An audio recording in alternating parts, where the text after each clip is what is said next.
You turn on your tap every single day, probably without giving it a second thought. But what if I told you that lurking inside that clear, clean-looking water, there could be an invisible threat? One that's especially dangerous for the most vulnerable people in your home. Today, we're going to pull back the curtain on the hidden story of lead in our water. And we're going to start with the most important question of all. So let's just jump right in. Where does this stuff, this lead, actually come from? You might think, okay, it's got to be a polluted lake or some industrial runoff, right? That seems to make sense. But the real answer is, well, it's a little more complicated than that. In fact, the source isn't out there somewhere. It's much, much closer to home.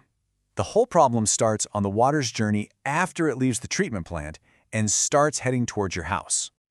Right. So the real issue isn't the water source itself. It's the journey. It's all about the aging pipes and infrastructure that bring that water to your faucet.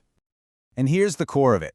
Your water can leave the city's treatment facility totally pure, totally clean. But by the time it gets to your glass, it's picked up a dangerous hitchhiker, lead. And that lead has leached directly out of the very pipes it traveled through. This contamination basically happens in two main places. First, you've got the city's own underground pipes. A lot of these are old, and they might have lead parts or lead solder. So even if you live in a brand new house, the water arriving at your property could already be contaminated. And then, second, the plumbing inside your house, the pipes, the fittings, all of it, can add even more lead into your water. Look, this isn't just about plumbing. This is a massive health issue. And while lead is bad for everyone, it is absolutely devastating for kids. Their developing bodies are just uniquely vulnerable to this stuff. A child's body it's a little powerhouse of development, which is amazing, but it also makes them a sponge for toxins. Their digestive systems absorb lead way more easily than in adults. And where does that lead go? Straight to the most critical places, their brain and their nervous system, which are still under construction. Now, to really understand the scale of this problem, get this. An infant can absorb up to 10 times more lead than an adult from the exact same water. 10 times. Just let that sink in for a second. That's why this is so urgent. And the damage isn't temporary. We're talking about permanent, irreversible consequences. Lead exposure in kids is directly linked to things like learning disabilities, serious behavioral problems, a measurable drop in IQ, and developmental delays that can shadow them for their entire life. Okay, so you might be thinking, all right, I get it. Just don't drink the tap water. But what we're looking at today points to a much more surprising danger, one you probably face every single day without even realizing it. So that begs the question, right? When is this contaminated water the biggest threat? The obvious answer seems to be when you're drinking it, but that's not the full picture. Not even close. The answer, and you might not believe this, can actually be when you're in the shower. Yeah, this is a huge point that most of us miss. The greatest risk might come from an activity you thought was perfectly safe. So, how in the world does that work? Well, think about it. You take a hot shower, the bathroom gets all steamy.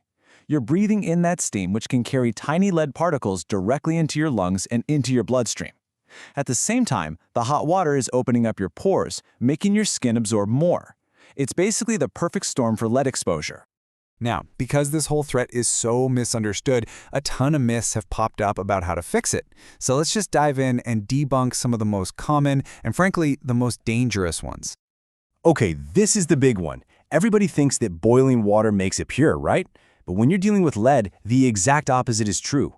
As that water turns to steam and evaporates, the lead gets left behind. So you're actually making the lead concentration in the water that's left even higher. All right, myth number 2, water softeners. They're great for what they're designed for, which is dealing with minerals that make water hard. But they are not designed to remove heavy metals like lead. In fact, sometimes the process they use can actually make water more corrosive, which can cause more lead to leach from your pipes. And finally, the go-to quick fix, bottled water. You figure I'll just stop using the tap altogether. And while that might solve the lead problem, you could just be trading it for another. A lot of plastic bottles can leach other unwanted chemicals into the water. So if all these common fixes are just myths, what does a real solution even look like?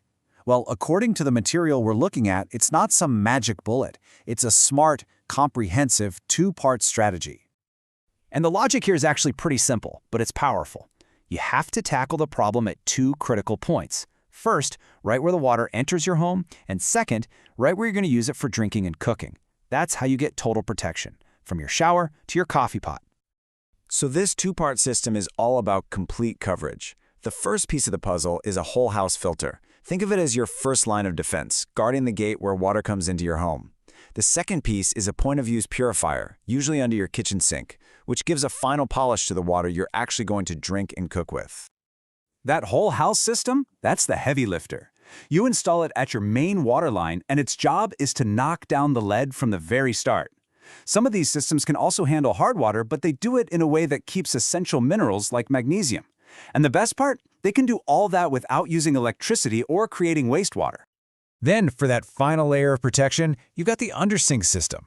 This is your specialist. It targets the water you're about to consume, and it's often designed to filter out a whole range of other nasty stuff, like microplastics, other heavy metals, and even trace amounts of pharmaceuticals. And really, when you put it all together, the goal is what this quote sums up perfectly.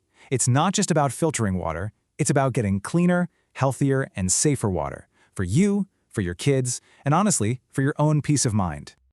So we've seen that this threat can pop up in places we'd never expect, like the shower, and that the common solutions we all think of can actually make things worse. And that brings us to the one final, really important question you should be asking yourself. Now that you know all the risks, what's really in your water?